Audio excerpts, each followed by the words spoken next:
Hello అందరికీ welcome back to శ్రీవాణీస్ kitchen. ఈరోజు మన కిచెన్లో చేసుకోబోయే రెసిపీ వచ్చేసి టేస్టీ కమ్మనైన టమాటో పప్పు అండి. చాలా సింపుల్గా అండ్ ఈజీగా ఎలా చేయాలో చూపించబోతున్నాను. వీడియోని స్కిప్ చేయకుండా చూసేయండి. వేడి అన్నంలో ఒక 2 గరిటెల పప్పుచారు వేసుకొని తింటే ఆహా ఎంత బాగుంటుంది కదా. సో ఇక్కడ చూస్తుంటేనే నాకైతే నోరు ఊరిపోతుంది, అంత బాగుందండి పప్పు. ముందుగా దీనికోసం కుక్కర్లోకి మంచిగా వాష్ చేసుకొని ఒక 250 గ్రామ్స్ ఆఫ్ కందిపప్పు వేసేసుకోండి. అండ్ ఒక మీడియం సైజ్ ఆఫ్ ఆనియన్ని ఇలా కట్ చేసేసుకొని వేసుకోండి. అండ్ ఒక 5 మీడియం సైజ్ ఆఫ్ టమాటోల్ని ఇలా మీకు ఎలా నచ్చితే అలా కట్ చేసేసుకొని వేసుకోండి. అండ్ మీ టేస్ట్కి తగినంత కారం వేసేసుకోండి. అండ్ ఇప్పుడే ఒక స్పూన్ అంతా ఉప్పు కూడా వేసేసుకోండి. మీకు నచ్చితే ఉప్పు తర్వాత కూడా యాడ్ చేసుకోవచ్చు. అండ్ ఓ స్పూన్ అంతా పసుపు కూడా వేసేసుకోండి. అండ్ ఇప్పుడు 250 గ్రామ్స్ ఆఫ్ కందిపప్పుకి 500 ml ఆఫ్ వాటర్ పోసుకోండి ఎగ్జాక్ట్గా. సో ఇది కరెక్ట్ కన్సిస్టెన్సీకి వస్తుందన్నమాట.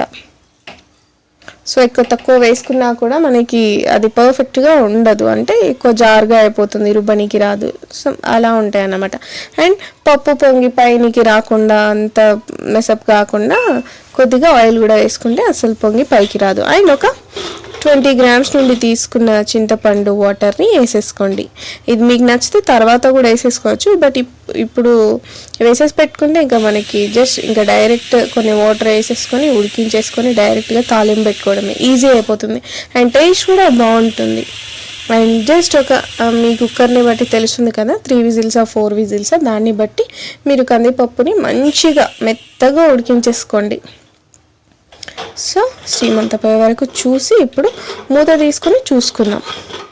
సో ఇక్కడ చూసారు కదా మనకి పర్ఫెక్ట్ అయిపోయింది. మీకు కుదిరితే మధ్యలో ఒకసారి చూసి ఒకసారి కలిపేసుకోండి, లేదంటే అవసరం లేదంటే డైరెక్ట్గా ఇక్కడ నేను చూపిస్తున్నట్టు మనకి పప్పు గుత్తి ఉంటుంది కదా, దాని అవసరం లేకుండా ఇక్కడ నేను చేస్తున్నట్టు ఇలా గరిటతోనే ఇనుపుకుంటే సరిపోతుంది. పర్ఫెక్ట్. ఇంకా చూసారు కదా ఎంత మంచిగా గంధంలా అయిపోయింది కదా.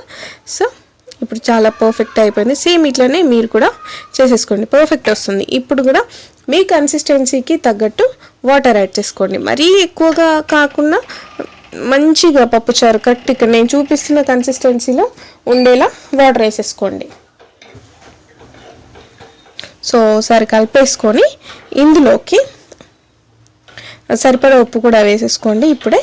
అండ్ ఇది జస్ట్ ఒక 2 పొంగులు వచ్చేంత వరకు మంచిగా బాయిల్ చేసేసి ఇంకా పోపు పెట్టుకోవడమే.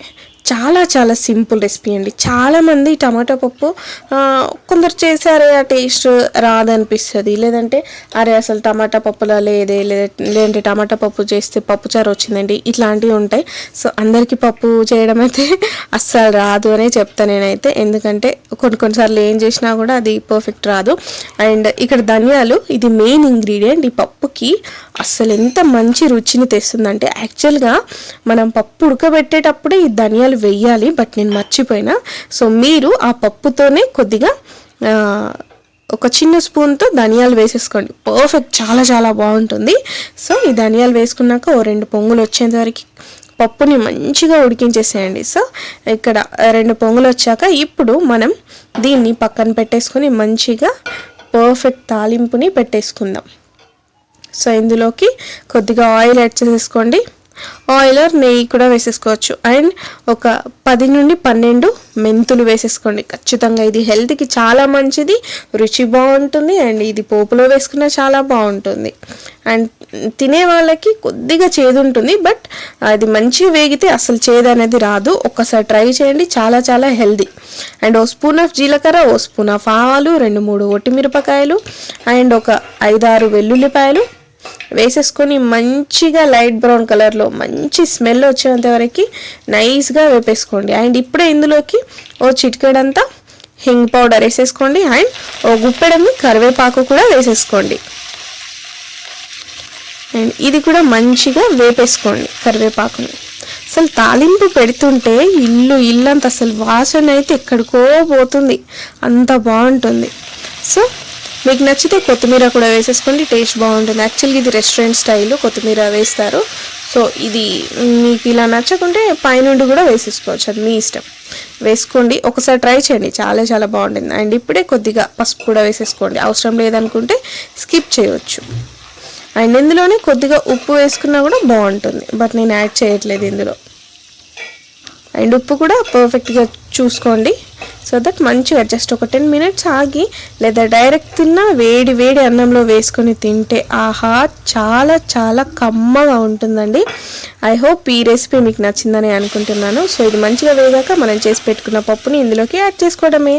సో ఇప్పుడు దీన్ని వేడి వేడి అన్నంలో వేసుకొని తింటే ఆహా సూపర్బ్ ఉంటుంది. ఇంతే అండి ఈ వీడియో కనుక మీకు నచ్చినట్టయితే మీ ఫ్రెండ్స్ అండ్ ఫ్యామిలీకి షేర్ చేసేయండి. ఇలాంటి మరెన్నో వీడియోస్ కోసం శ్రీవాణీస్ కిచెన్ని సబ్స్క్రైబ్ చేసుకోవడం మాత్రం మర్చిపోద్దు. Thank you for watching.